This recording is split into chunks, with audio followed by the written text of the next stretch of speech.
Hi guys, and welcome back to Maltbox, the non-chill filtered whiskey blog.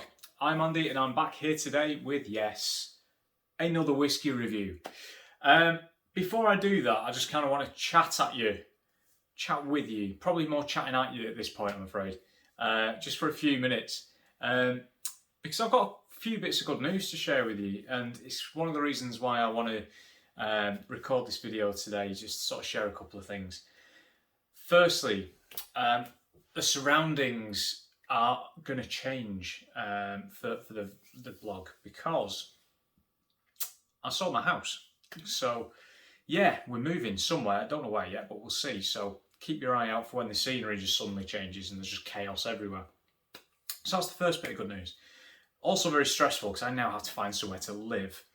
The second bit of good news, which is probably more relevant to your guys' involvement as well, which is something I will be in need of at some point, is that I've been very kindly asked to be involved in the online Scotch Whisky Awards, which is a fantastic proposition that's been put together by Roy Duff at Aquaviti and Ralphie of Ralphie.com and Ralphie of YouTube whiskey fame or infamy. Is it fame or infamy? It's probably fame. It's probably fame.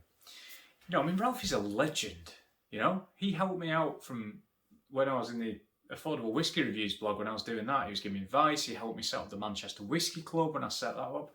You know, we used to talk quite a lot back in the day, so that was nice. Really privileged to be asked to be a part of that. It sounds absolutely fantastic.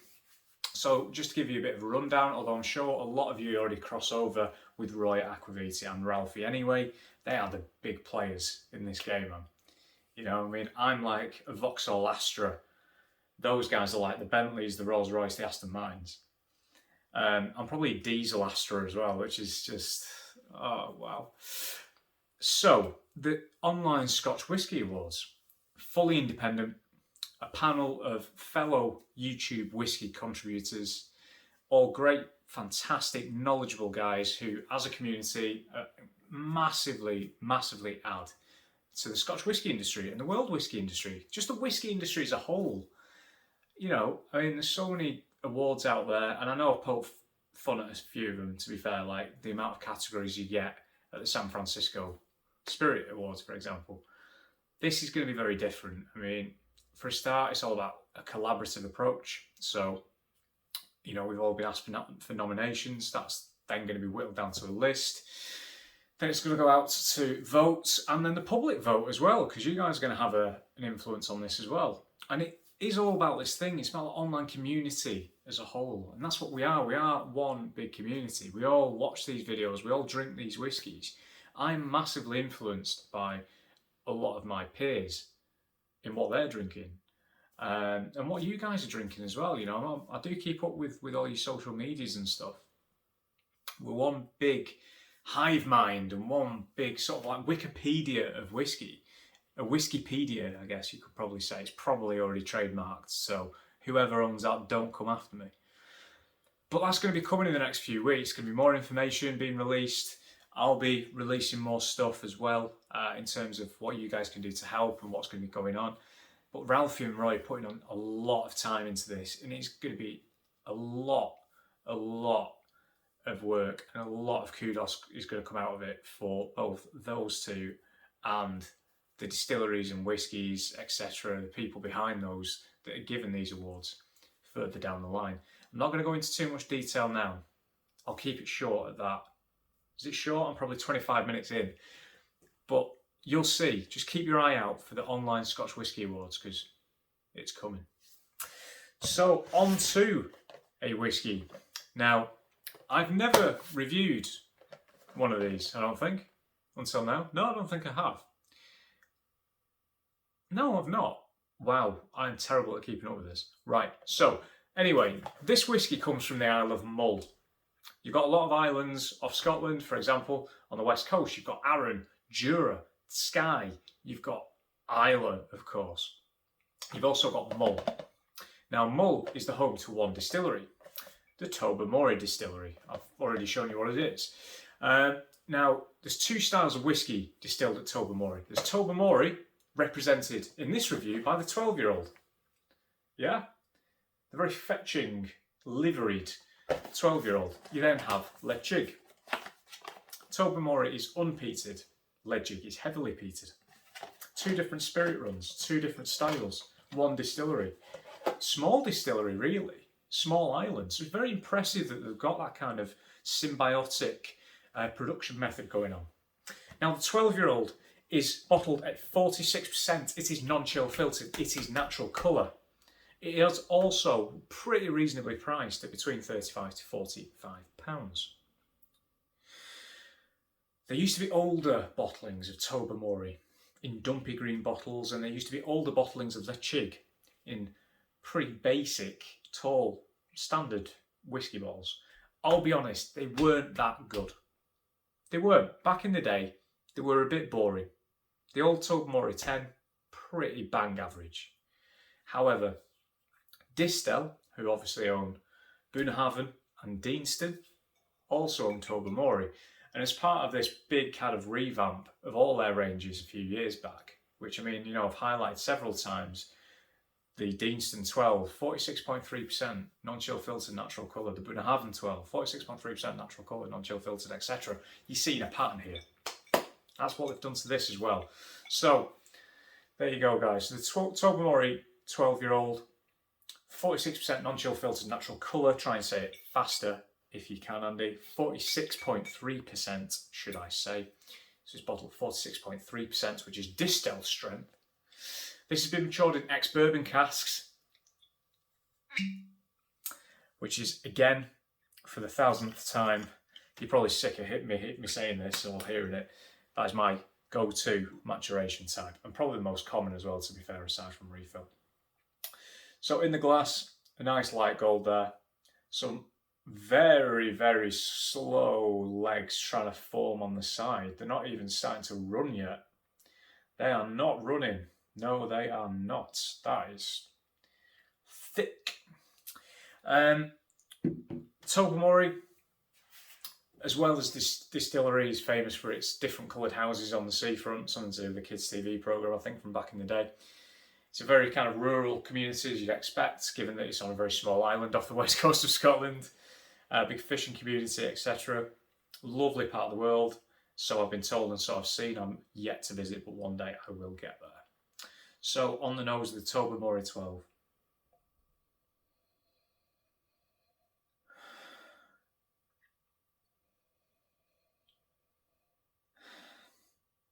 That is lovely. It's been a few months since I've tried this. I've made a good dent in it when I first got it, and I've let it sit on the shelf before I came around to doing the review, and I'm really glad that I have. It's lovely. Floral. It is so floral. I wouldn't have expected that from an island whiskey. I'm always saying that I'm against the whole regional aspect in terms of people say, oh, that tastes like a Speyside, that tastes like a Highland. It's not, it just doesn't happen anymore, you know. I mean, every distillery has got its own style. You can't really just lump everything together into one area. It just doesn't work like that. It was easier back in the day. It assisted in various things in terms of production, taxation, etc. But, you know, in terms of style, flavour, smell, not really. Doesn't have any impact. Very, very floral. There's some green apple in there. A lovely big hit of clotted cream. Cornish clotted cream. Vanilla. We've got a bit of citrus in there as well. Some spice. And a nice underlying sweetness. Golden syrup sweetness is probably what I'd say. Also, do you know what? You could argue there's a little bit of chili heat in there. Maybe something a bit softer like peppercorn or something. There's something in there, a little bit of warmth right at the back, but it really adds to the experience. Oh, that is lovely. It's I think this is one of those noses that you could just sit there for a while and just appreciate.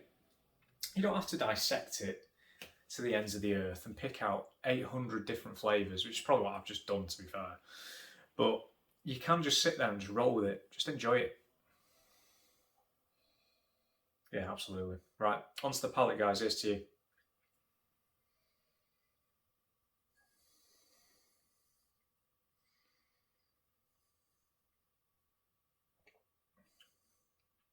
Oh,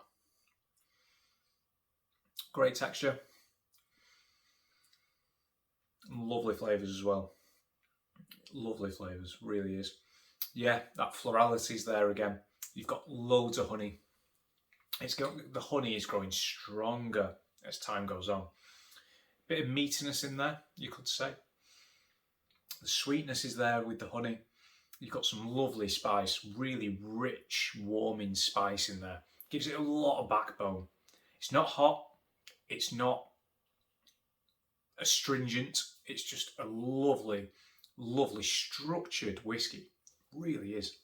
There's a lot of flavours that are married together that you can't quite discern from each other, but you just know that it's just a really well put together drum.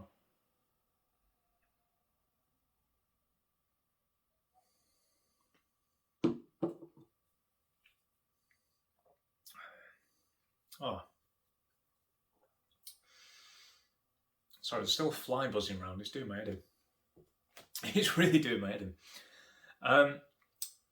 Weirdly, the one thing that I would probably say about that I've not had before, I get like a fruit cordial thing going on, like orange cordial, or even the other end of the spectrum, some like red berries in there, maybe like a Vimto or something. I mean, I feel bad for Tobermory as a distillery because it's one of those atypical Scotch whisky distilleries. It's had such a turbulent past in the sense that it's been closed, open, bought here, sold there. But under Distill, it seems to have really kind of come together and come into its own, a bit like Deanston, to be honest. And they've done the right thing. They've gone for a higher age statement at 12 years old from the old 10. They've gone up from 40% to 46.3. Non-chill filtered natural colour presentation as well. Certainly non-chill filtered, actually, it says that, but it doesn't say natural colours, so I do apologise, guys, if that is incorrect. We'll double check on that, but it's a lovely whiskey. It really is a lovely whiskey. Absolutely fantastic.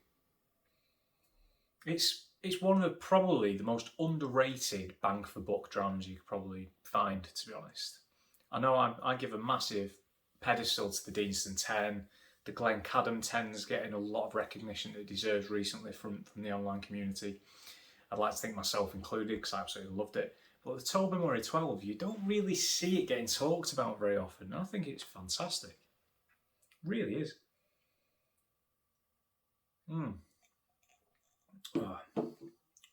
Into the finish.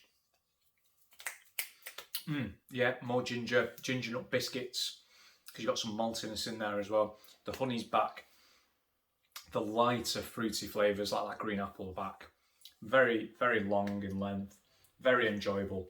A very, very, very good whiskey indeed, guys. The Tobermory 12. Fantastic.